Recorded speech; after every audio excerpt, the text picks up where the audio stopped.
मैं उनको गुजारिश करना चाहता हूं कि अगर आप हिसाब लगाएं तो सिर्फ बहावल नगर के जिम्मेदारों को 85 अरब रुपए का नुकसान हो रहा है, जो वो अपनी गंदुम 4,000 रुपए की बजाय 2100 रुपए में बेच रहे हैं। जनाब चेयरमैन, मैं पार्लिमानी सेक्रेटरी साहब से गुजारिश करूंगा कि वो ये भी एक डाटा मंगवाएं कि पूरा पंजाब जितनी गंदुम उगा रहा है उस गंदुम का कितने फीसद हिस्सा रोटी के लिए इस्तेमाल हो रहा है, कितने परसेंट गंदुम दूसरे मुल्कों में स्मगल हो रही है, कितने परसेंट गंदुम उसके बाय प्रोडक्ट्स मैदा वगैरह बना के एक्सपोर्ट की जा रही है, कितने परसेंट गंदुम का हिस्सा रेस्टोरेंट्स में, बेकरियों में और दूसरी इंडस्ट्री में इस्तेमाल हो रहा है। क्या उन तमाम लोगों को भी कम नरखों पे गंदुम देना पंजाब के जिम्मेदार की जिम्मेदारी है?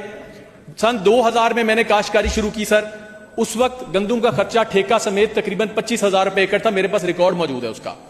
और तब गंदुम का रेट 1,000 रुपए मन था। आज 25 साल बाद जब गंदुम की काश्त का खर्चा ठेका समेत 95,000 रुपए पर एकड़ है, तो हम वो गंदुम जो 25 साल पहले 1,000 रुपए पे बेच रहे थे, आज हम वो 2,000 रुपए पे बेच रहे हैं। मेरी आपसे गुजारिश है कि जिम्मेदारों के साथ ये जुल्म ना करें। पंजाब के जिम्मेदार जितनी तकलीफ में है, जितनी मुश्किल हालात से गुजरे हैं, उसका आपको अंदाजा नहीं है।